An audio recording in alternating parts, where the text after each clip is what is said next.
నమస్తే, welcome to special discussion. ఈరోజు అంతర్జాతీయ అవగాహన దినోత్సవం, అలాగే ప్రపంచ క్యాన్సర్ దినోత్సవం. అయితే ప్రతి సంవత్సరం 4వ తారీఖున ఫిబ్రవరి నెలలో ఈ ఉత్సవాన్ని జరుపుతున్నారు. ఎన్నో ప్రజల్లో ప్రపంచవ్యాప్తంగా అవగాహన కలిగించడానికి కొందరు వ్యక్తులు అలాగే ప్రభుత్వాలు కూడా ఎంతో కృషి చేస్తున్నాయి. సెమినార్లు అలా క్యాంపెయిన్స్ లాంటివి కూడా నిర్వహించడం జరుగుతుంది. అయితే ఇప్పుడు ప్రజల్లో ఎటువంటి అవగాహన కలిగింది, ఇప్పటి వరకు ఏమైనా కలిగిందా, అలాగే పొగాకు వినియోగంతో ఎటువంటి క్యాన్సర్లు వచ్చే అవకాశం ఉంది అనే విషయాలను కూడా చర్చించుదాం.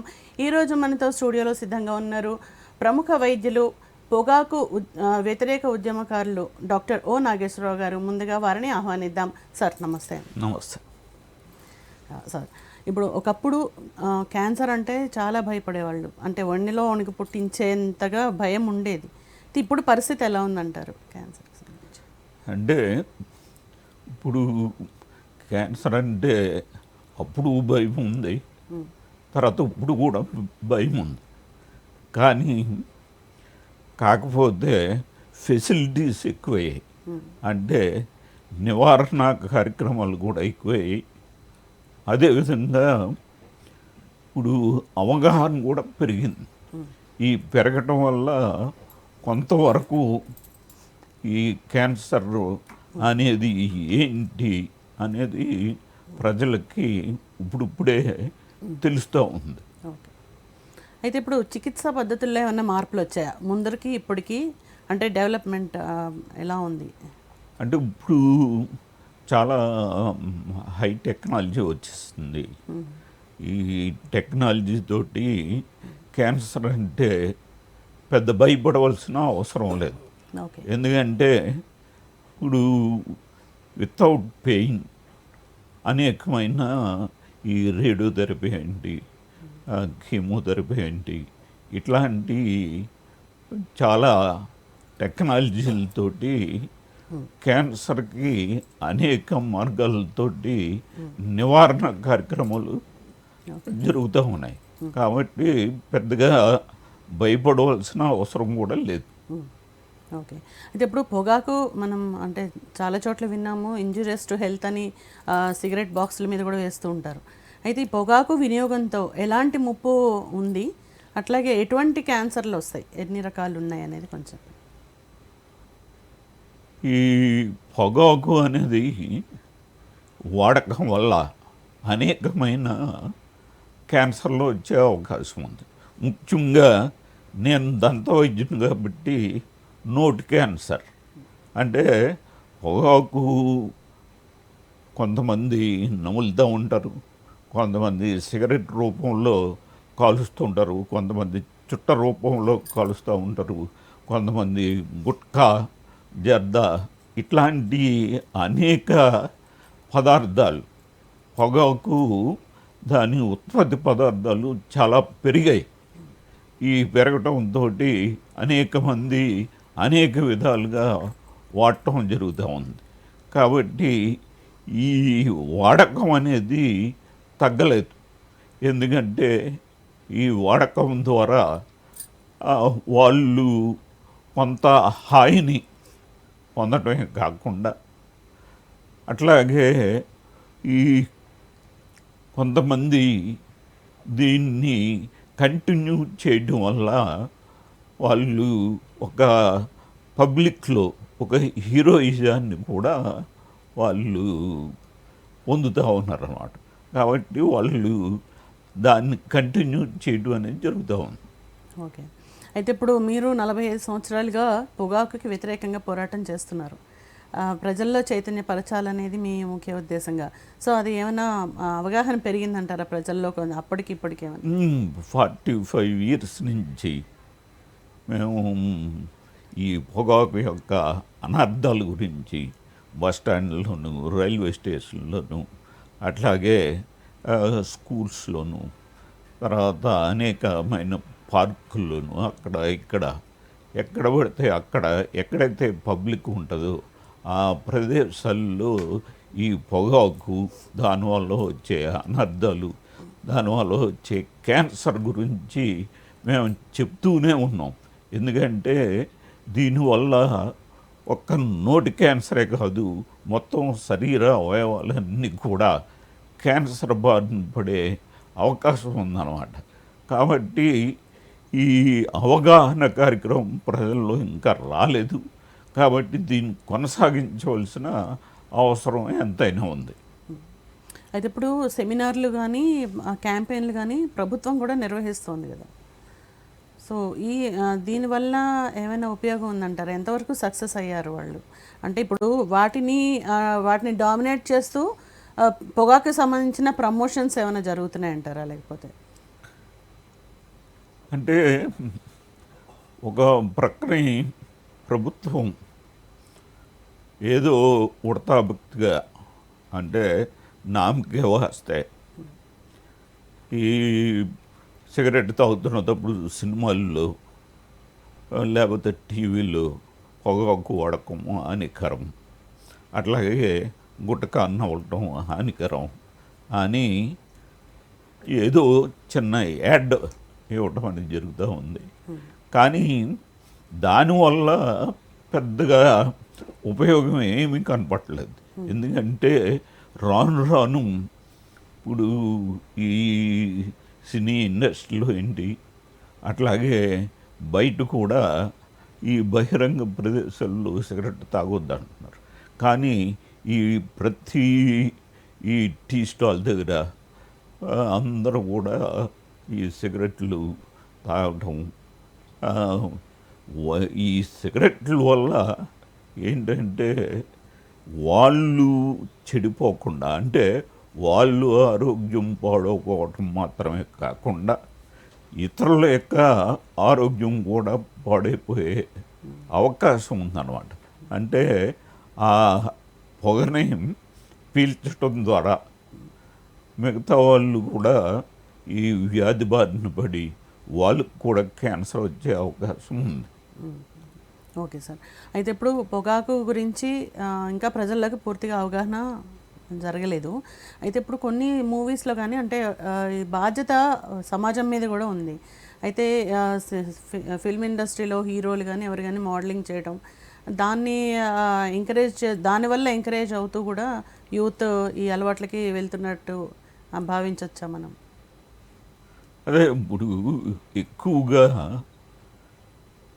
ఈ సినీ ఇండస్ట్రీలో ఈ సిగరెట్లు, చుట్టలు, గుట్కాలు, ఈ నమలటాలు, ఈ ఊయటాలు ఇవన్నీ కూడా సర్వసామాన్యం అయిపోయింది. ఇప్పుడు అదే పద్ధతిని వాళ్ళ యొక్క అభిమానులు కూడా దాన్ని ఫాలో అవటం జరుగుతూ ఉంది. అంటే అది కేవలం హీరోయిజాన్ని పురస్కరించుకుని చాలామంది పబ్లిక్, చాలామంది యూత్, అంటే మగవాళ్ళే కాకుండా లేడీస్ యూత్ కూడా ఈ సిగరెట్లు, అదేవిధంగా మందు, ఇటువంటి మాదక ద్రవ్యాలకి అలవాటు పడిపోయి వాళ్ళు క్యాన్సర్ బారిన పడే అవకాశం కూడా ఉందన్నమాట. ఓకే. అయితే ఇప్పుడు ఇక్కడ పట్టణాల్లో చూసుకుంటే ఒక ఫ్యాషన్గా దాన్ని ఫాలో అవుతున్నారు. మరి గ్రామీణ ప్రాంతాల్లో ఎలా ఉంది పరిస్థితి? గ్రామీణ ప్రాంతాల్లో కూడా అవగాహన లేదు. ఎందుకంటే వాళ్ళు ఇప్పుడు చాలామంది ఈ అమ్మమ్మలు, తర్వాత తాతయ్యలు కూడా ఇప్పటికీ చుట్ట నోట్లో పెట్టుకుని, అంటే కుర్చీలో కూర్చుని, పడక కుర్చీలో కూర్చుని చుట్ట నోట్లు పెట్టుకుని వాళ్ళు ఒక మూసుకునేది అది దగ్గర పెట్టుకుని ఊస్తా సిగరెట్ చుట్ట తాగుతూ ఉంటారు. అంటే ఆ చుట్ట వాళ్ళకే ఆనందాన్ని, అంటే కొంతవరకు ఈ నికోటిన్ వల్ల, అంటే ఈ పొగాకులో నికోటిన్ అని ఉంటుంది, దానివల్ల కొంత హాయి రావచ్చు. కానీ వాళ్ళకి ఏంటంటే అవగాహన లేదు. ఈ చుట్ట నా కోసమే, నాకే తప్ప మిగతా వాళ్ళకి హాని కాదు అని కూడా వాళ్ళకి తెలియదు. అంటే ఒక ఇంట్లో ఒక ఒక అతను ఒక అమ్మ కానీ అయ్యి కానీ సిగరెట్ తాగితే అది మొత్తం ఇల్లంతా కూడా, అంటే ఒక 5 మంది ఉన్నారనుకోండి, లేకపోతే ఒక 4-5 ఉన్నారనుకోండి, వాళ్ళందరికీ కూడా ఈ పొగ పీల్చే అవకాశం ఉంటుంది. ఈ పొగ వల్ల దీన్ని ఈ వాళ్ళు పీల్చే ఈ పొగని సెకండ్ హ్యాండ్ పొగ అంటారు, ప్యాసివ్ స్మోకింగ్ అంటారు అన్నమాట. అంటే వీళ్ళు కాల్చి వదిలేసిన ఈ పొగని పీల్చడం అనేది కూడా ఇది క్యాన్సర్ బారిన పడటానికి అవకాశం ఉంటుందన్నమాట. ఇట్లాగా ఈ గ్రామీణ ప్రాంతాల్లో ముఖ్యంగా ఏంటంటే వాళ్ళ ఉద్దేశం ఈ చుట్ట తాగటం వల్ల శరీరానికి వేడి కలుగుతుంది. అంటే ఈ చలికాలంలో మరీ ఎక్కువగా కొంతమంది ఈ చుట్టని రివర్స్, అంటే కాలుతున్న భాగాన్ని నోట్లో పెట్టుకుని సిగరెట్ అది చుట్ట కాలుస్తూ ఉంటారు అన్నమాట. ఇట్లాగా అనేక రూపాల్లో ఈ గ్రామీణ ప్రాంతాల్లో కూడా ఇది బాగా ఎప్పటి నుంచో అలవాట్లో ఉంది. ఇంకా చాలామందిలో అది తగ్గలేదు. ఎందుకంటే వాళ్ళకి సరైన అవగాహన లేదు, అవగాహన పరిచే వ్యక్తులు లేరు. ఎన్జిఓస్ కూడా ఈ అవగాహన పరచడంలో వాళ్ళు ముందుకు వచ్చి ఈ అవగాహన కార్యక్రమం అనేది చేయాలని నా ఉద్దేశం. Okay sir. అయితే ఇప్పుడు జరదా అయినా సిగరెట్ అయినా ఏదైనా దాని మూల ధాతువు అనేది, మూల వస్తువు అనేది పొగాకు. సో అసలు ఇది పండించడం అనే దాన్ని నిరోధించితే ఇవి కూడా స్టాప్ అయ్యేందుకంటే ఇప్పుడు వాళ్ళు ఏంటంటే గుట్కాలు బ్యాన్ చేసామంటున్నారు, కానీ బయట దొరుకుతుండే ఉంటాయి. సో ఇది ఈ పొగాకును పండించడమే మానేస్తే వీటన్నిటికీ చెక్ పెట్టచ్చు అంటారా? ప్రభుత్వం ఎలాంటి బాధ్యత తీసుకోవాలి ఈ విషయంలో? అసలు ఈ పొగాకు దాని యొక్క ఉత్పత్తి పదార్థాలు, అంటే పొగాకు పండిస్తేనే రైతులు అది పొగాకుని పండిస్తారు, దాన్ని ప్రాసెస్ చేసి ఎక్స్పోర్ట్ చేయడం వల్ల దాని యొక్క పదార్థాలు తయారవుతూ ఉంటాయి. ఈ విధంగా వాళ్ళు అసలు ఈ పొగాకు పదార్థాలు తయారవటానికి గల కారణం పొగాకు పండించే రైతులు. ఈ రైతులే పొగాకు పండించకపోతే అసలు ఆ పొగాకు ఉత్పత్తి అనేది జరగదు, దానివల్ల వచ్చే పదార్థాలు కూడా ఏర్పడవు. కాబట్టి పొగాకు రైతులకి ముఖ్యంగా అవగాహన పరచవలసిన అవసరం ఎంతైనా ఉంది. ఈ పొగాకు రైతుల్లో కూడా అంటే వాళ్ళు ఏమనుకుంటున్నారంటే ఎక్కువ ధనాన్ని సంపాదించవచ్చు అన్న ఉద్దేశంతో వాళ్ళు ఈ పొగాకు పంటకి పూనుకోవడం జరుగుతుంది. కానీ భూమిలో ఏ పంట అయినా సరే పండుతూ ఉంటుంది. అంటే పొగాకు కంటే ఎక్కువ లాభాలు వచ్చే పంటని రైతులు వేసుకోవచ్చు. కానీ ఈ పొగాకుని పండిస్తూ ఉన్నారు. ఎందుకంటే ఈ గవర్నమెంట్ కూడా సబ్సిడీ ఇస్తుంది. తర్వాత కొన్ని కంపెనీస్ కూడా వాళ్ళని ఎంకరేజ్ చేస్తున్నాయి.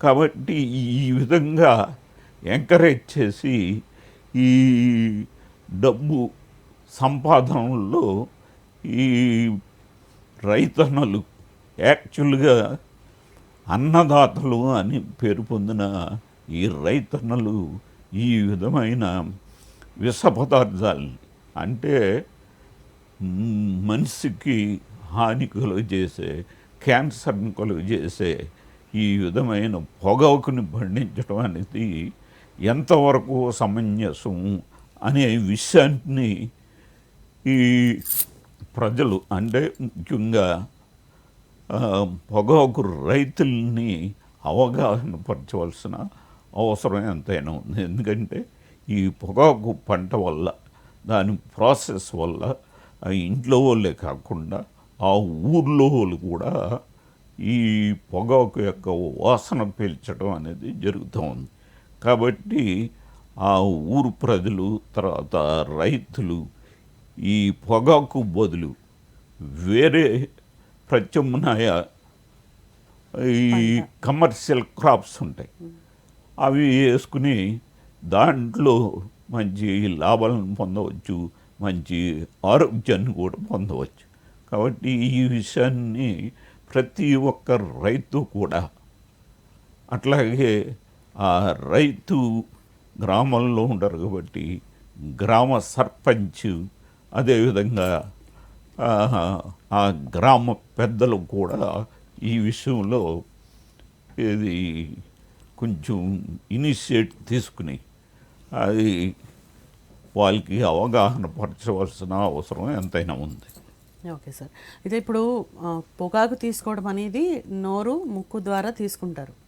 సో కేవలం శ్వాసకోశ నాళాల వరకే క్యాన్సర్లు వచ్చే అవకాశం ఉందా, లేకపోతే ఇతర భాగాలకు కూడా సోకే అవకాశం ఉందా? అసలు ఈ క్యాన్సర్ అన్నది అంటే చాలామంది ఏమనుకుంటారంటే వచ్చిన తర్వాత చూద్దాంలే, మా తాత 30 సంవత్సరాలు సిగరెట్ తాగాడు, 50 సంవత్సరాలు సిగరెట్ తాగాడు, ఏమి కాలేదు, నాకు ఇప్పుడు ఏమవుతుంది అని అనుకుంటారు అన్నమాట. కానీ అది సమంజసం కాదు. ఇప్పుడు వాళ్ళు తెలియక వాళ్ళు ఆ విధంగా చేశారు. కానీ ఇప్పుడు మాత్రం ఇప్పుడు అది ఏంటంటే ఈ గుట్కా నమలటం వల్ల, అంటే చాలామంది ఈ బుగ్గన వేసుకుని ఆ రసాన్ని మింగుతూ ఉంటారు, రోడ్ల మీద ఊస్తూ ఉంటారు. ఈ ఈ విధంగా చేయటం వల్ల ఈ బుగ్గ అది ఒక పుండుగా మారుతుంది. ఆ పుండు ఏంటంటే అది ఫస్ట్లో నొప్పిగా ఉంటుంది. ఆ నొప్పిగా ఉన్నా సరే ఆ గుట్కాని మళ్ళా అదే ప్రదేశంలో, అంటే అక్కడే ఆ బుగ్గలోనే పెట్టి వాళ్ళు ఆ రసాన్ని మింగుతూ ఉంటారు అన్నమాట. మరీ ఎక్కువ పెయిన్ వస్తే మా దగ్గర రావటం, డాక్టర్ దగ్గర రావటం, ఏదో మందులు రాయించుకోవడం జరుగుతూ ఉంటుంది. ఇట్లాగా వాళ్ళకు పెయిన్ వచ్చినప్పుడల్లా కూడా అవే మందుల్ని వాళ్ళు కంటిన్యూ చేయటం జరుగుతూ ఉంటుంది. అంటే ఇది ఒక ఈ పెయిన్ అన్నది ఒక 4-5 సార్లు వస్తుంది, అట్లాగే ఒక 10 సార్లు వస్తుంది. ఈ మందులు అవి వాడుతూ ఉంటారు కాబట్టి తగ్గిపోతూ ఉంటుంది. తర్వాత ఆ అల్సర్ అది ఏమవుతుందంటే పెయిన్లెస్గా మారిపోతుంది అన్నమాట. ఈ పెయిన్లెస్గా మారిపోయి ఒక కంతిలాగా ఏర్పడి అక్కడ అదే క్యాన్సర్. అప్పుడు కానీ డాక్టర్లని సంప్రదించడం చేయరన్నమాట. కాబట్టి ఎందుకంటే ఇదంతా అవగాహన లోపం వల్ల, అవగాహన లేకపోవటం వల్ల వీళ్ళు ఆ విధంగా ఈ ఇప్పుడు ఆ గ్రోత్, ఆ పుండు అది ఒక పెద్దగా తయారైపోయి వాళ్ళు తినలేని పరిస్థితుల్లో వాళ్ళు మా దగ్గర రావటం జరుగుతూ ఉంటుంది అన్నమాట. ఇది ఈ విధంగా కాకుండా, అందుకే మేము ప్రతిరోజు కూడా గత 45 సంవత్సరాల నుంచి ఈ పొగాకు యొక్క అనర్థాల గురించి, ఈ పొగాకు వాడకం వల్ల మీకు క్యాన్సర్ వస్తుంది, ఆరోగ్యం పాడైపోతుంది, ఈ ఊపిరితిత్తులు పాడైపోతాయి, మొత్తం శరీరమే క్యాన్సర్ బారిన పడే అవకాశం ఉంది అని పాడిందే పాటలాగా మేము చెప్తానే ఉన్నాము. అది కొంతవరకే రీచ్ అవుతుంది. కాబట్టి ఈ విషయాన్ని మరీ మరీ చెప్పడం జరుగుతూ ఉంది. ఈరోజు ఏంటంటే ప్రపంచవ్యాప్తంగా ఈ క్యాన్సర్ బారిన పడిన వారికి కానీ క్యాన్సర్ బారిన పడే వ్యక్తులకు కానీ ఇది ఒక అవగాహన కార్యక్రమం. మంచి అంటే వాళ్ళ యొక్క అలవాట్లని మానుకునే తరుణం అన్నమాట సమయం ఇది. కాబట్టి దీన్ని సద్వినియోగం చేసుకోవాల్సిన అవసరం ఎంతైనా ఉంది. ఓకే సార్, అయితే చివరిగా చెప్పండి, క్యాన్సర్ బారిన పడిన వాళ్ళు కొంతమంది మరణిస్తుంటారు, కొంతమంది తిరిగి ఆరోగ్యాన్ని పొందుతారు.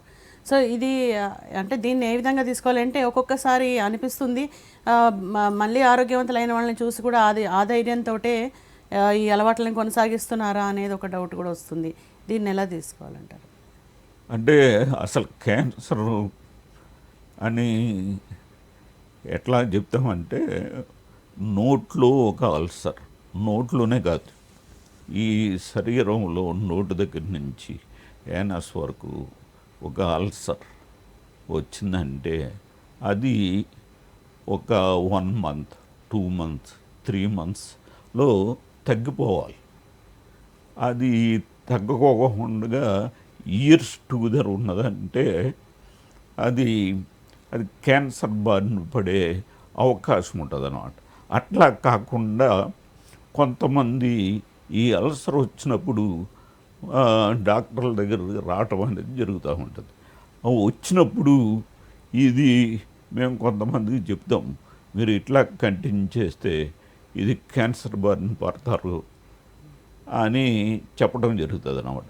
దాన్ని వెంటనే కొంతమంది తగిన జాగ్రత్తలు తీసుకుంటారు, అప్పుడు తగ్గిపోతుంది. కొంతమంది ఏంటంటే దాన్ని వినిపించుకోరు. కొంతమంది కొన్ని అలవాట్లు ఉంటాయి. ఇప్పుడు ఏంటి, ఒక్క పొడి, అట్లాగే లవంగాలు, అట్లాగే యాలకులు ఇట్లా నోట్లో వేసుకుని మాట్లాడుతూ ఉంటే మంచి స్మెల్ వస్తుంది కదా అని వాళ్ళు ఆ నోట్లో వేసుకుని రసాన్ని మింగుతూ ఉంటారు, అట్లాగే మాట్లాడుతూ ఉంటారు అన్నమాట. ఇదంతా ఏంటంటే ఇది కొంతకాలానికి నోరు మంట అనే నోరు మంటగా ఏర్పడుతుంది అన్నమాట. ఎప్పుడైతే నోరు మంట అని వాళ్ళు గుర్తించరో ఆ మంట వచ్చినప్పుడు డాక్టర్ని సంప్రదించితే ఆటోమేటిక్గా ఆ మంట తగ్గించి వాళ్ళు అలవాట్లను తగ్గిస్తే ఆటోమేటిక్గా వాళ్ళకి క్యాన్సర్ తగ్గిపోతుంది. అట్లాగే ఒక అల్సర్ ఉందంటే అల్సర్ కూడా డాక్టర్ దగ్గరికి వస్తే మేము మందులు ఇస్తే అది సరిగ్గా వాడితే తగ్గిపోతుంది. ఇట్లాగా కొంతమంది క్యూర్ అవ్వటం జరుగుతుంది. కొంతమంది ఏంటంటే ఇప్పుడు ఈ గుటకాలు పొగాకు వాడటం వల్ల నోరు తెల్లగా అయిపోయి నోరు మంట వచ్చిన వాళ్ళు రారన్నమాట. అట్లాగే రోజు రోజుకి నోరు మూసుకుపోతుంది. ఆ మూసుకుపోయినప్పుడు నోరు తెరవట్లేదు అని వస్తూ ఉంటారు. ఇప్పుడు ఆ స్టేజ్లో కూడా మేము ఏదో చేయగలం అంటే అది first stage, second stage, third stage, fourth stage అట్లా ఉంటుంది. ఈ ఏ స్టేజ్లో వచ్చినా మేము అది క్యూర్ చేయడానికి మాకు అవకాశాలు ఉంటాయి. కానీ చేయి దాటిపోయిన తర్వాత ఫోర్త్ స్టేజ్లో వస్తే మేము కూడా ఏం చేయలేని పరిస్థితుల్లో అది క్యాన్సర్గా మారి అది చనిపోవడం జరుగుతూ ఉంటుంది అన్నమాట. Okay okay sir, thank you so much for the participation sir. నమస్తే. సో పొగాకుని వినియోగించడమే కాదు, పొగాకుని పండించడం వల్ల కూడా ఎంతో నష్టం జరుగుతుంది. అలాగే పొగాకు సంబంధించిన పదార్థాలు అంటే ఏమైనా ఉన్నాయి అంటే తయారైన ప్రోడక్ట్స్ ఏమైనా ఉన్నాయంటే అవి కేవలం దానికి మూలమైన పొగాకుని పండించడం అనే దాన్ని ముందుగా నిరోధించాలి. అది వాణిజ్య పంటగా కనుక అనుకోని వాళ్ళు పండించేటట్టయితే దానికి ప్రత్యామ్నాయంగా మరికొన్ని కూడా అంటే ముఖ్యమైన మంచి పదార్థాలను కూడా పండిస్తూ రైతులు వాటి బాగుపడచ్చు అంటూ డాక్టర్ గారు చెప్తున్నారు. అలాగే ఈ విషయంలో పొగాకుని నిరోధించే విషయంలో సమాజానికి ఎంత బాధ్యత ఉందో ప్రభుత్వానికి కూడా అంతే బాధ్యత ఉంది.